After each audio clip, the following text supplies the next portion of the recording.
ಅನ್ನುವಂಥ ಊರಿನಲ್ಲಿ ಮಲ್ಕಣ್ಣ ಹಾಗೂ ಸಂಗಮ್ಮ ಅನ್ನುವಂಥ ದಂಪತಿಗಳ ಉದರದಲ್ಲಿ ಹುಟ್ಟಿ ಬರ್ತಾರೆ.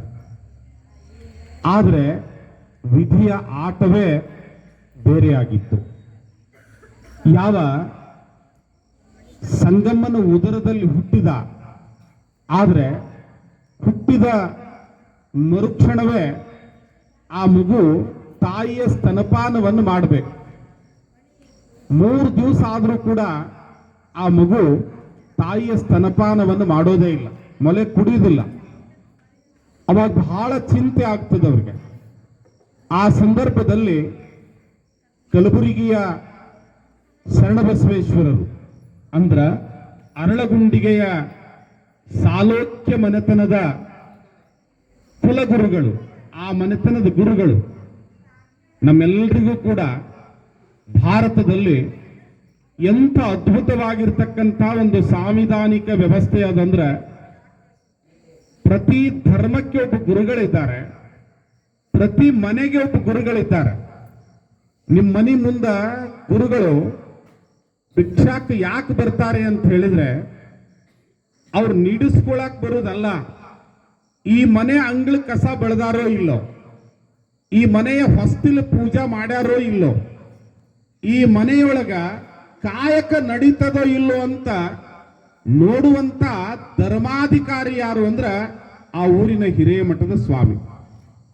ಹಾಗೆ ಕಲಿಕೇರಿಯ ಮರುಳಾರಾಧ್ಯ ಶಿವಾಚಾರ್ಯರು ಈ ಅರಳಗುಂಡಿಗೆಯ ಶರಣರ ಮನೆಗೆ ಬರ್ತಾರೆ. ಬಂದು ತಾಯಿ ಹೇಳ್ತಾರೆ, ಅಮ್ಮ ನೀ ಹಡೆದ ತಾಯಿ, ಆದ್ರೆ ಶರಣಬಸವನ ನಿಜವಾದ ತಾಯಿ ನಿನ್ನ ಅಕ್ಕನಾಗಿರ್ತಕ್ಕಂಥ ಸಂಗಮ್ಮ. ಆ ಸಂಗಮ್ಮನನ್ನು ಕರೀತಾರೆ ಗುರುಗಳು. ಗುರುಗಳಿಗೆ ಬಂದು ಸಾಷ್ಟಾಂಗ ನಮಸ್ಕಾರವನ್ನು ಮಾಡಿ ಗುರುಗಳ ಎದುರಿಗೆ ಕೂಡ್ತಾಳೆ. ತೊಟ್ಟಿಲೊಳಗಿರ್ತಕ್ಕಂಥ ಕೂಸನ್ನ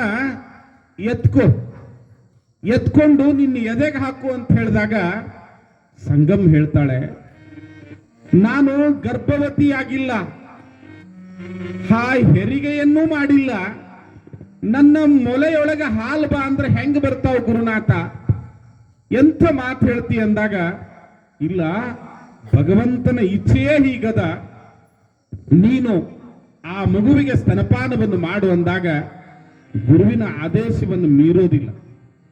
ಗುರುವಿನೊಳಗೆ ಅಂತ ಅದ್ಭುತವಾಗಿರ್ತಕ್ಕಂಥ ಶಕ್ತಿ ಇದೆ ಅಂತ ಹೇಳಿ ನಂಬಿರ್ತಕ್ಕಂಥ ಸಂಗಮ್ಮ ಆ ಮಗುವಿಗೆ ತನ್ನ ಸೆರಗನ್ನ ಮುಚ್ಚಿ ಸ್ತನಪಾನವನ್ನು ಮಾಡ್ಲಿಕ್ಕೆ ಕೊಟ್ರ ಹೆರಿಗೆಯೇ ಆಗದೆ ಇರ್ತಕ್ಕಂಥ ಸಂಗಮ್ಮನ ಎದೆಯಲ್ಲಿ ಹಾಲು ಉಕ್ಕಿ ಬರ್ತದಂತೆ. ಇಂಥ ಹುಟ್ಟಿದಾಗಲೇ ಇನ್ನೊಬ್ಬರ ಪಾಲಾಗಿರ್ತಕ್ಕಂಥ ಶರಣನಲ್ಲಿ ವೈರಾಗ್ಯ ಮೂಡಿ ಬರ್ತದೆ.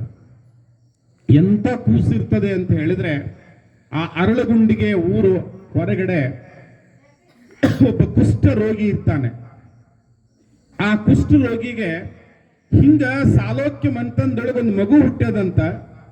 ಯಾರಾದ್ರೂ ಕಣ್ಣಿಲ್ದವ್ರು ಹೋಗಿ ಆ ಕೂಸಿನ ತೊಟ್ಲ ಮುಟ್ಟಿದ್ರ ಅವ್ರಿಗೆ ಕಣ್ಣು ಬರ್ಲಿಕ್ಕತ್ತಾವಂತ. ಯಾರಿಗಾದ್ರೂ ಕೈಕಾಲು ಹೋದವ್ರು ಅವ್ರ ಮನೆಗೆ ಹೋಗಿ ಆ ಶರಣನ ತೊಟ್ಲ ಮುಟ್ಟಿದ್ರ ಅವ್ರಿಗೆ ಕೈಕಾಲು ಬರ್ಲಿಕ್ಕತ್ತಾವಂತ ಸುದ್ದಿ ಹೋಗ್ತದೆ.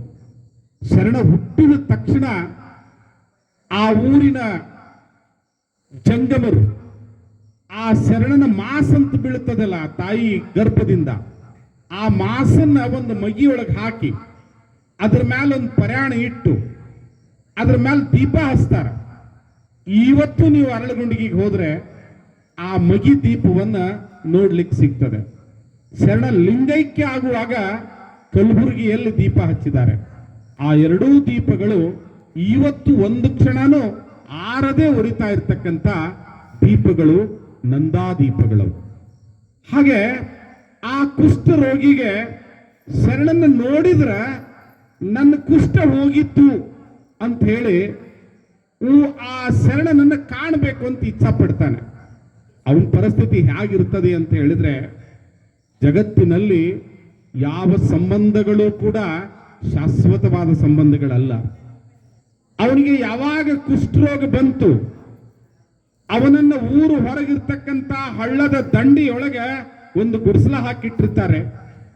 ಅವನಿಗೆ ಬುದ್ಧಿ ಕೊಡಾಕ ಅವನ ಹೆಂಡ್ರು ಮಕ್ಕಳು ಬರ್ತಿರ್ತಾರೆ. ಅಲ್ಲಿ ದೂರದಲ್ಲಿರ್ತಕ್ಕಂಥ ಅವನಿಗೆ ಇಲ್ಲೇ ಬುದ್ಧಿ ಇಟ್ಟು ಕೂಗಿ ಹೇಳ್ತಿರ್ತಾರೆ, ಏಪ್ಪ ಇಲ್ಲಿ ಬುದ್ಧಿ ಇಟ್ಟಿವಿ ಬಂದು ಒಯ್. ಮೊದಲೇ ಕುಷ್ಠರೋಗ, ಮೈ ತುಂಬ ಕೀವ ಗಾಯ, ಕುಂಟ್ಗೋತ ಬರುಟ್ಗೆನೆ ಯಾವುದೋ ನಾಯಿ ಬುದ್ಧಿ ತಗೊಂಡು ಹೋಗ್ಬಿಡ್ತಿತ್ತು. ಕಟ್ಕೊಂಡು ಹೆಂಡತಿ ಬಂದ್ರು ಒಂದ್ ದಿವಸ ಬುದ್ಧಿ ಕೊಡಾಕ. 6 ಮಕ್ಕಳು ಹಡೆದಿವಿ, ಇಬ್ರು ಹೊಟ್ಟಿ ತೆಗೆದು. ನನಗೆ ದೇವರಿಂತ ಪರಿಸ್ಥಿತಿ ಕೊಟ್ಟಾನ. 3 ದಿವಸ ಆತು ನಾಯಿ ಬುದ್ಧಿ ಒಯ್ಲಿಕ್ಕತ್ತಾವು, ನಾ ಬರುತನ ಅಲ್ಲಿ ನಿಂದ್ರು ಅಂತ ಹೇಳಿದವ.